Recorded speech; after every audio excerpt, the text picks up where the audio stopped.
21 IMET, in our 2021 IMET 4 virtual seminar series. I'm Russell Hill, and I serve as the director of the Institute of Marine and Environmental Technology. And IMET is a University System of Maryland research institute. We are a partnership between UMBC, University of Maryland, Baltimore, and the University of Maryland Center for Environmental Science. So we study important issues related to food, energy, environmental sustainability, and human health. And of course, environmental justice is a concern in all of these areas. So I'm very happy this evening that we are joined by Fred Tutman, Riverkeeper and CEO of the Patuxent Riverkeeper Association, the host for this evening and the leader of the panel discussion is our IMET faculty member, Dr. Eric Schott, who is so active in outreach and community engagement. So let me hand over to Eric to introduce Fred Tutman and our panel. Over to you, Eric. Thank you, Russell. Thank you all for coming tonight. I'm going to keep it brief and just give brief introductions to our panel of our panelists and Fred Tutman. As you heard, Fred Tutman is the Patuxent Waterkeeper. But after I've introduced the panelists, I'm hoping he'll tell us about some of the other hats that he wears. I'm sure we're going to learn more about him. I'm looking forward to that. Our panelists tonight are Dr. Amar Hanif, who is he's an alumnus of IMET, graduated a couple of years ago. He is a scientist with NOAA Ocean Service studying harmful algae blooms. Dr. Kevin Sowers is a professor at the Department of Marine Biotechnology at IMET, and he is an expert in bioremediation. Thank you both for being here, Dr. Hanif and Dr. Sowers. And I think what the plan for tonight is that Amar and Kevin are going to prime our discussion after Fred's talk with a couple of questions for Fred that they come up with during his presentation. I want all of you to think about how, what you want to ask either the panelists or Fred. Fred, I'll give you the floor and let you tell us a little bit more about yourself and then take us away. Thanks, I appreciate that. So I have to confess, when I looked at this workshop title on my calendar last week, I thought, oh my gosh, like who picked that title? I must have, but I just don't remember that conversation. It is a subject I like to talk about. It is a dicey one. It is one that sometimes gives offense. And so you can be my witnesses. I have tried to tone this into a way that doesn't give offense because I really want to raise understanding. I don't really want to assail science, but I do have a particular background with some of these things I'm going to talk about. As Eric hinted or said outright, I've been the riverkeeper on the Patuxent for the last 18 years. Before that, I was a journalist and a journeyman, mostly working on radio and television and multimedia projects. Spent about 25 years living and working overseas on a variety of assignments. And so I accumulated some views and some ideas about how the world works, and in particular, at least for the purposes of this talk, how science sometimes works in various places. You know, what I brought from my media career was a strong sense of grassroots connectivity. I was frustrated as a journalist that I could not, through that role, connect with local communities, pick up and take up their issues and their problems.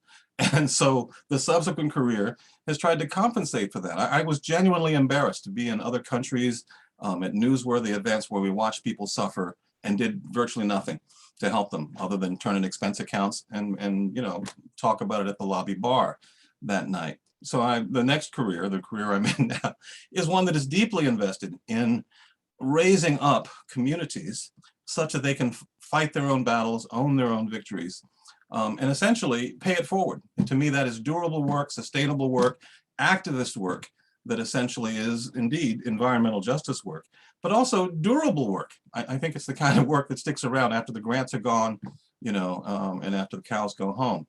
So let me kind of jump into it with the screen share here, which is always the moment of truth, right? Is to make sure that technology actually does what we want it to do. There we go, and do slideshow. We do it from the beginning. Looks good. And it actually came up. And that part you already know. I did have to say that I did a lot of these talks during COVID, and the meme was you either had a baby, got an air fryer, or got a dog. 2 out of 3. I didn't have a baby, but the other 2 almost certainly. And I look forward to the day when we can actually do stuff much more in person, because quite frankly, I find the whole Brady Bunch panorama of Zoom a little disconcerting. So I'm going to start with an anecdote. So about, I guess it's been 20 some years ago, I was the principal investigator for a Ford Foundation project that unfolded in West Africa. And my job was to try and connect African traditional healers to the rest of the world, teach them web and internet skills, video production skills, basically mass communication skills that would help the diaspora of African traditional healers, not just in West Africa. In fact, the group that we were partnering with, Prometra, works all over Africa and in the Caribbean, basically connecting the extended African diaspora of healers to the modern world, to modern medicine. So this anecdote comes from a place in Senegal, and I think you'll see its relevance. This is the proverbial salt mine that you see here. Lac Rosa is a place where they haul industrial salt out of the water, and it's a pink lake like Salt Lake City in Utah. These boats that they use to haul the salt are not particularly watertight because they don't have to be. There's so much buoyancy in the salty water. At a certain point in time, I noticed an older guy with few teeth sitting under a tree, and I understood that he had some gravitas because he wasn't sharing the tree. It was the only shade tree around, and this guy had it all to himself, as though he had some gravitas. And so through a translator, I began a conversation with this fellow who explained to me that while today these folks wade out into the water, essentially, and use these dip nets to haul salt up from the bottom of the lake, and then throw it into the boats, and then gradually pull the boats in. And by the way, that water is very corrosive. I don't know if you noticed, one of those, these people are wearing tights.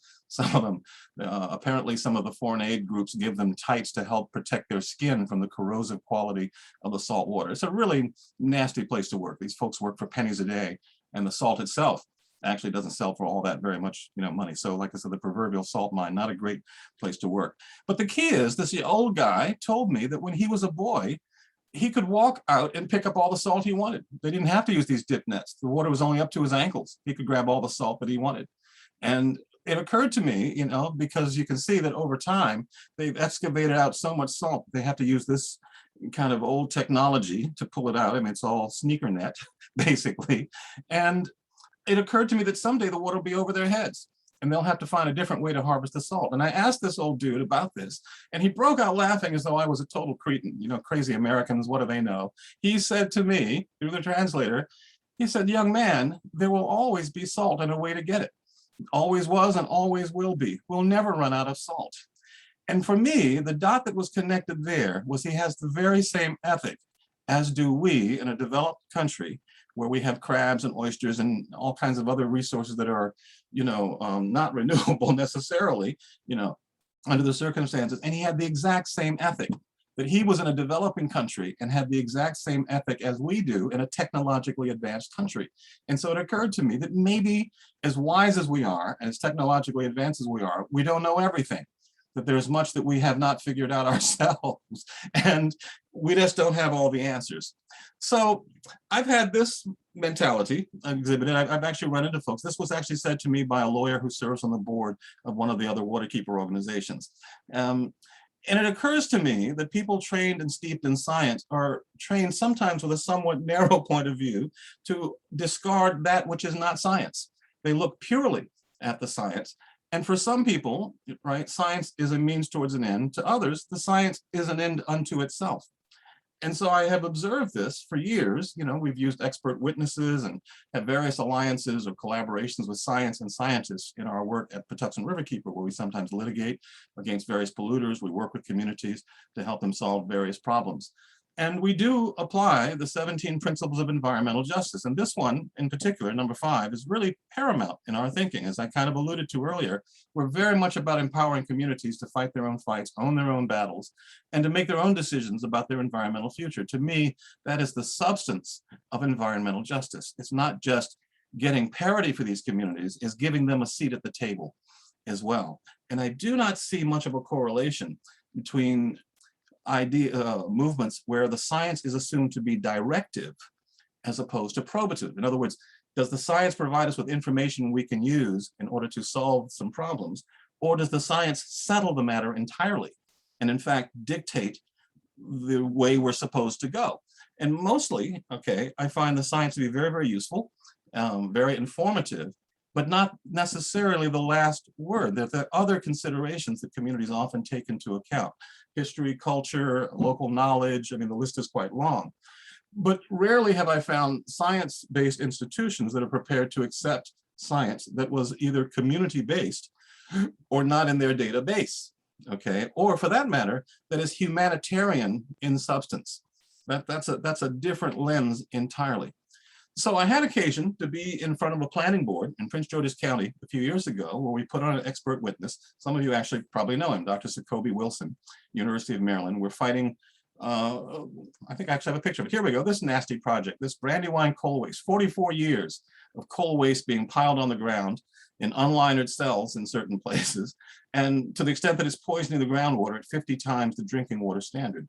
And we wanted to make the public health arguments to the planning, the zoning hearing examiner, who rejected the credentials of a scientist because they argued that environmental justice is not a science, or at least not a pure science. It might be a social science at best. It was a bizarre conversation between the attorneys present. Ultimately, the body agreed that environmental justice in Prince George's County was impossible because, according to the county lawyers, it has a majority Black population with a majority Black governing body, and thus environmental justice was impossible, quote, end quote. So here we are in a scenario where we're trying to get rid of an onerous environmental burden and are literally struggling to legitimize environmental justice on par with science, such that the legal system would recognize that the information we had to share had some bearing on the solution to the problem. And that was a real struggle. In fact, for those of you who know Jacoby, he can get a little bit stormy. He pretty much lost it on the stand. I hope I'm not giving up too much of his stuff, but he was outraged that his credentials as an environmental justice guy were being called into question because it wasn't necessarily an actual science. So, and I say this, I tell you this story to kind of make clear, right, that this is an area of flux. I think the society is trying to figure out where environmental justice is and where it is not. I struggle with the idea that groups hold up environmental justice projects as evidence that they're doing fantastic work, but it still raises the question for me is, what is all that other work that they're doing? Is that un-environmental justice work? In other words, for us at Patuxent Riverkeeper, environmental justice is global. In other words, almost every pollution problem we work on has at least some dynamic of have and have nots, rich people oppressing people with less resources, any number of filters. But they're all justice-based transactions or equity-based transactions as far as I'm concerned. But the idea that some things are environmental justice and some things are just environment is a little bit of a struggle for me, just because of my perspective on such things. So there is a punchline to this particular story. So when we got out of this zoning hearing examiner thing, I'm trying to boil this down so it's not so legally arcane, the officiating body gave the permit to continue this waste site with some conditions. And we decided that we would not appeal this because we were afraid that then we might even potentially lose even the conditions. But something very interesting happened. The district council in the county picked the case up and decided to intervene. And there we found ourselves in the middle of a dogfight over whether this 44-year-old coal waste site should be eliminated because it was supposed to be temporary at the outset. And somewhere during the course of the oral arguments, I was asked by one of the members of the district council in Prince George's, where does the coal waste come from? And I got up and said, I think the majority of it actually comes from Charles County and other places. It doesn't come from Prince George's. They put on the brakes and they yanked the permit for the place because they apparently were not so offended if it was coal waste poisoning residents in Prince George's County, if it was local coal waste, but deeply offended that it was coal waste from someplace else. And here's the punchline. On the way out, my colleague turned to me and said, you know, the next time we come and argue in front of this body, we better bring some more science. And I'm thinking, you know what? The science is exactly what didn't win the day here. In this particular instance, they were listening to things other than the science, including the odd idea that coal waste from someplace else is far more onerous than coal waste that is local. I mean, it's idiotic when you really get inside the weeds of it. But my point is, science didn't solve this problem, but my colleague assumed that any decision based upon science would be a better decision. I'm not sure that's always the case, which is really not the same as being a science denier. I guess I should have said that up front, because I know sometimes people draw the idea that I'm attacking science. I'm not. I'm actually trying to put into perspective that science often enough is directive from other parties outside the community, and it does produce problems within the community if there's a perception that they're being urged to do something that only looks at the science and doesn't really look at the other features of a particular problem. Another quick anecdote, this is in Costa Rica. I went there quite a number of years ago to work on a documentary project with the National Science Foundation, where Merck Corporation, the pharmaceutical company, hires indigenous people to go out into the rainforest and collect bugs and insects and various sorts and catalog them, because Merck wants to study them in order to find patentable products, chemistry, pharmaceutical stuff that they can actually own. The initiative is obviously focused on extracting as many bugs and scientific things that they can own, not so much on the people there, as much as they pay them pennies a day to run around the woods at night with flashlights to catch all these bugs. In other words, it's being driven by folks not to save the rainforest or the people there, but to harvest all the bugs they can before the rainforest is gone. And this is a fact. This is actually what they're trying to do, right? We're losing rainforest, we're losing parts of the Amazon. These guys want to swoop in and make sure that anything they capture, will they manage to get there so they can synthesize it eventually, right? After those bugs and all those things were gone. So in other words, science motivated by profit, not necessarily by interest in the people or humanitarian concerns about their plight or their situation at all. So it occurs to me that science comes in different flavors. It isn't always altruistic. It isn't always purely in search of the knowledge. Sometimes it's motivated by and directed by capitalism. And that to me is significant, because capitalism often is what is also oppressing these communities. So thus, how do you discern the difference between the guys who are there simply to study your problems but not solve them, versus the people there who created the problems in the first place? It's a terrible, terrible dilemma. Most of us have probably caught on by now that our country is out of the space travel business, out of the space exploration business. We now subcontract that to private industry. Believe me, private industry, SpaceX and these other companies, their interest in space is a profit-based one, right? Did anybody catch that the guy that owns Amazon, Bezos, after his flight not that long ago, one of the things he said when he came back is that we should move all of our polluting industries into outer space. And I'm sure he would be just the guy to sell tickets and cargo for that purpose. So let's be clear, there's nothing I think that advances the cause of humanitarianism built within the idea that we need to explore space for money, in my humble opinion.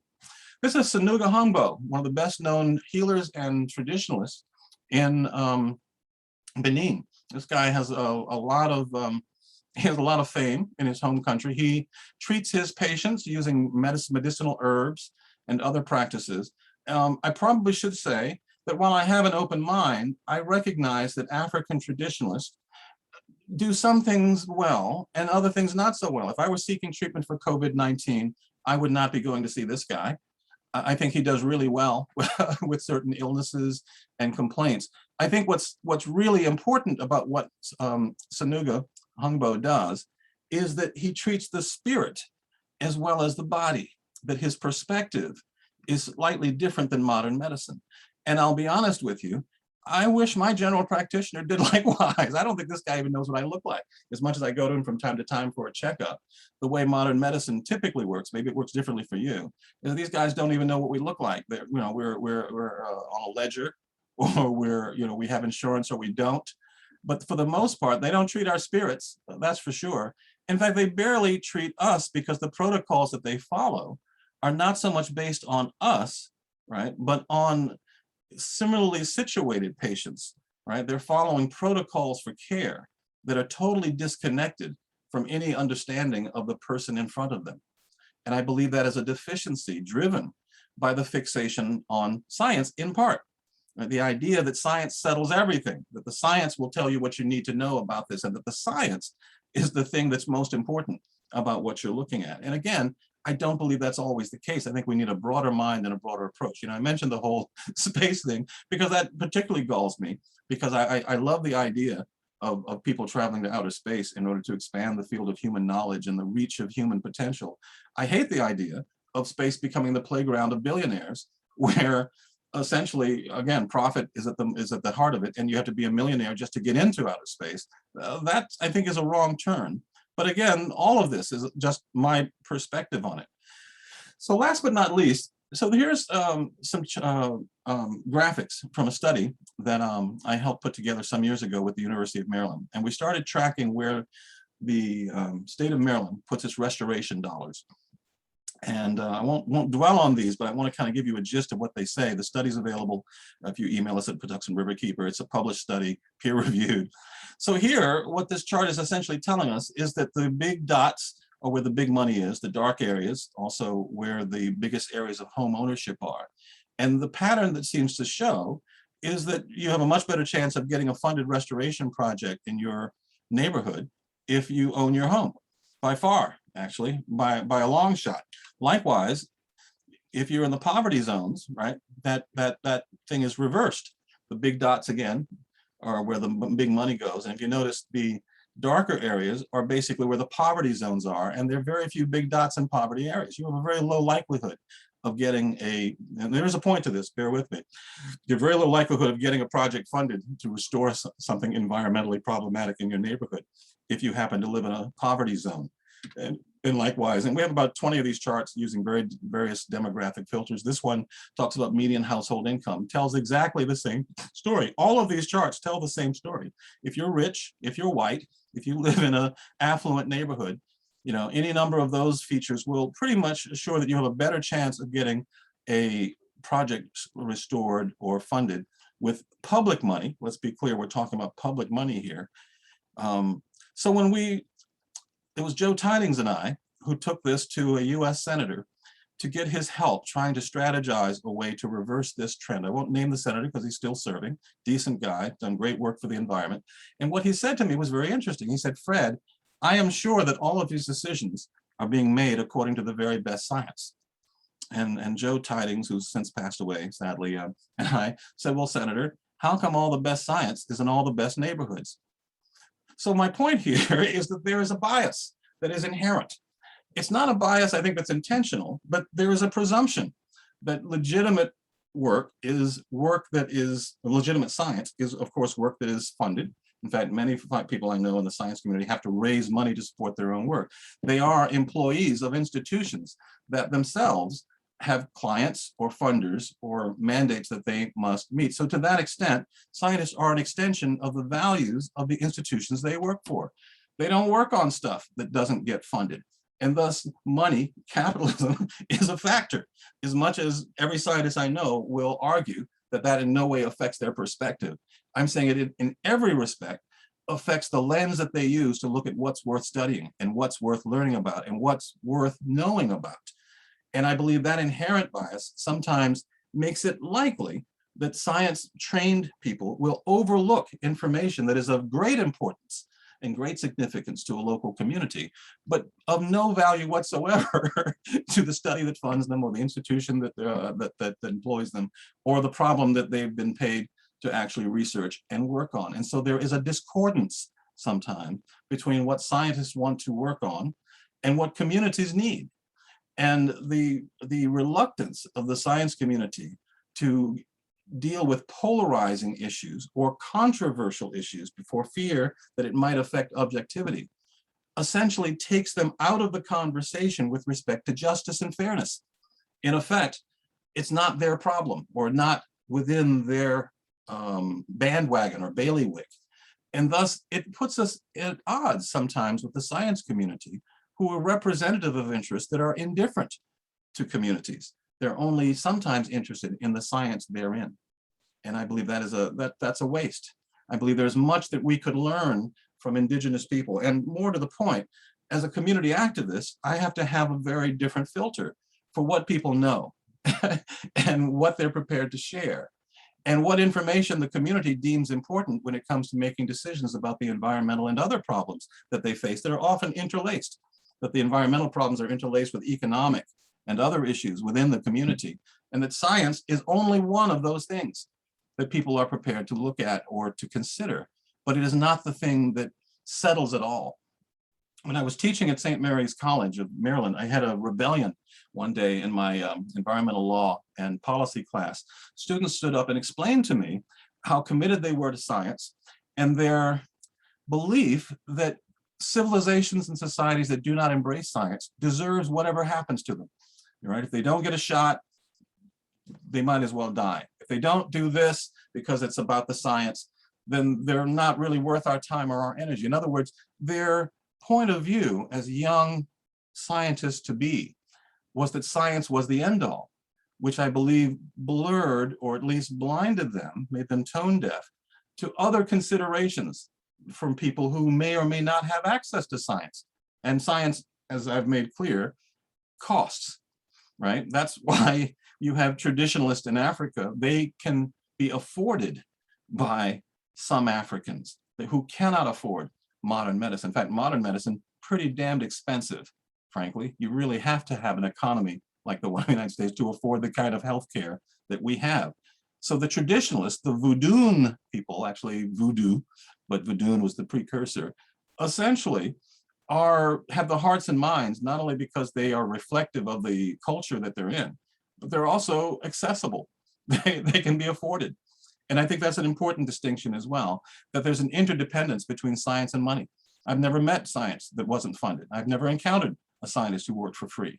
And so to the extent that science is a part of that complex, I think it bears our consideration when we're being discerning, that we look at the science in the context of who funded it, who's paying for it, what's it designed to do, and who is served by it, right? Lots of the polluters we sue, they almost all have scientists on staff too, you know? And granted, I'm not defending junk science. In fact, I would always reject stupid science and junk science and made up science. But I am saying that science, like Uber, is exactly, or maybe not like Uber, but I guess what I'm saying is it's servile to the folks who pay for it.